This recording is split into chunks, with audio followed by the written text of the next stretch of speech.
December had always felt magical in the small town of Winterford, snow-covered roofs, warm lights glowing from every window, and a silence that felt peaceful rather than empty. But in recent years, strange disappearances began happening only during the last week before Christmas. Locals whispered about an ancient spirit that wandered through snowstorms, searching for homes where fear lived quietly. Most people dismissed the stories as old legends, until the Harper family arrived. The house at the edge of the forest. The Harpers moved into a lonely wooden house surrounded by tall pine trees, their branches heavy with fresh snow. It was December 10th when they first noticed it, light footsteps on the roof in the middle of the night. At first, they thought it was just snow sliding off, but the steps were too slow, too deliberate, almost like someone was walking carefully above them. 2. The frosted window warning. The next morning, Emma Harper found something chilling on the living room window. A single sentence drawn in the frost from outside. "Do not look at him." She wiped it away, thinking it was a prank from neighborhood kids. But when she checked outside, there were no footprints in the snow, only a long, thin mark, as if something had been dragged across the ground. 3. The attic discovery. That evening, while looking for Christmas decorations in the attic, Mr. Harper found a dusty wooden box.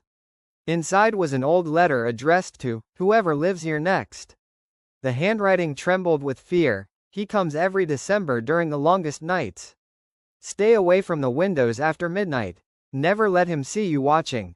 The letter ended abruptly, the ink smeared by what looked like frozen droplets. 4. Footsteps in the quiet night. By December 21st, the nights grew colder. The family woke again to footsteps on the roof, slow, heavy, dragging steps that circled the house. Mrs. Harper held her breath as the footsteps stopped directly above their bedroom. Then came the scratching, gentle at first, then louder. Something wanted to come inside. 5. The chimney shadow. At 2:47 a.m., the living room fireplace began to groan. Ash fell onto the floor. The wind moaned through the chimney, but beneath the wind they heard a deeper sound, breathing. Emma peeked from the hallway and saw a tall, thin shadow stretch across the floor, cast by something standing inside the chimney, too big, too twisted to be human. 6. The visitor at the window. The following night was the darkest of the year. Snowstorm winds shook the house violently. The power went out. The family huddled together with candles, trying to stay quiet. Then, on the frosted kitchen window, 4 long, bony fingers slowly slid down the glass. The candles flickered. A pair of hollow, glowing eyes appeared behind the frost.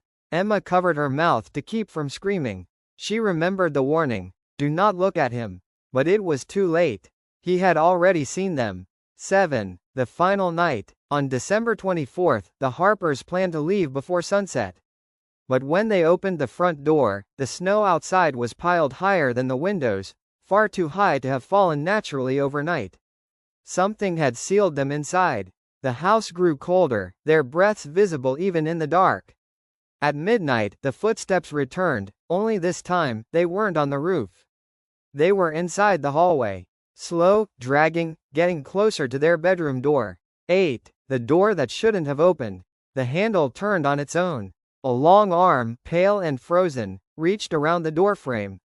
The figure stepped inside, tall, impossibly thin, its face blurred by the swirling frost it carried with it.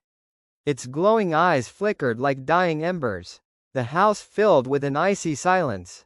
Then everything went dark. The Harper family was never seen again. When authorities arrived days later, the house was silent, cold, untouched, except for one chilling detail. On every window, written in frozen letters, they found a sentence, "He saw them watching." Since then, people in Winterford warn visitors to never stare through frosted windows at night. Because the December visitor still wanders the snowstorms, searching for new eyes to meet his own.